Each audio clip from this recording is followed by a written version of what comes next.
गांव का नाम था सोनपुर। छोटा सा लेकिन भावनाओं से भरा गांव।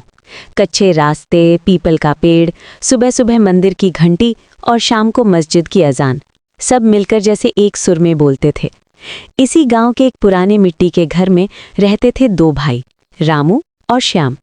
रामू बड़ा था, शांत, समझदार और आंखों में उम्र से पहले जिम्मेदारी। श्याम छोटा था, चंचल, सवालों से भरा और हर बात में मुस्कान ढूंढ लेने वाला। उनके पिता हरिहर एक मेहनती किसान थे। माँ सीता घर और बच्चों की दुनिया थी। परिवार गरीब था पर प्यार में अमीर। रामू अक्सर शाम का हाथ पकड़कर स्कूल ले जाता। रास्ते में शाम बोलता जाता, भैया जब मैं बड़ा हो जाऊंगा ना तो बहुत सारा पैसा कमाऊंगा और आपको काम नहीं करने दूंगा।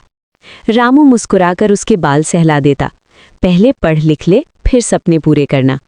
एक साल सूखा पड़ा, खेतों में फसल नहीं हुई, कर्ज बढ़ता गया। हरिहर दिन रात चिंता में डूबे रहने लगे। एक रात तेज बुखार ने हरिहर को जकड़ लिया।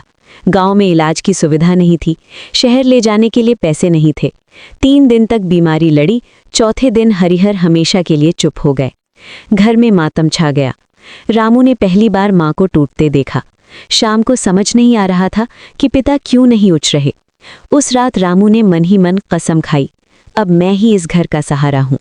रामू ने स्कूल छोड़ दिया, खेतों में काम करने लगा, कभी मजदूरी कभी दूसरों के खेतों में। माँ चाहती थी कि वो पढ़े, लेकिन हालात ने उसे बड़ा बना दिया। शाम स्कूल जाता रहा। रामू हर दिन उसकी फीस, किताबों और खाने का इंतजाम करता। कई बार शाम पूछता, भैया आप स्कूल क्यों नहीं जाते? रामू हंसकर टाल देता, मुझे तो किताबें पसंद नहीं, तुझे पसंद है ना? असल में हर शाम वो स्कूल की घंटी की आवाज़ सुनकर दूर खड़ा हो जाता। समय बीतता गया। शाम पढ़ाई में तेज था। गांव के मास्टर जी कहते, इसे शहर भेजो, बहुत आगे जाएगा। लेकिन शहर भेजने के लिए पैसे चाहिए थे। रामू ने एक साहूकार से कर्ज लिया, बदले में अपनी मेहनत गिरवी रख दी। दिन रात काम करता। एक दिन शाम ने सुना कि रामू शराब पीता है। किसी ने कहा, तेरा भैया बिगड़ गया है। शाम के मन में पहली बार शक आया। वो नहीं जानता था कि रामू शराब नहीं बल्कि साहूकार की दुकान पर देर रात तक मजदूरी करता है। शाम शहर चला गया। पढ़ाई, हॉस्टल, नए दोस्त। रामू कभी कभी पैसे भेज देता बिना अपना नाम लिखे। शाम सोचता, भैया को मेरी कोई चिंता नहीं। उसे नहीं पता था कि रामू कई रात भूखा सोता है। एक बार रामू शहर मिलने गया। शाम ने व्यस्तता दिखाकर टाल दिया। रामू खाली हाथ लौट आया। उस रात पहली बार उसकी आंखों से आंसू गिरे। रामू बीमार रहने लगी।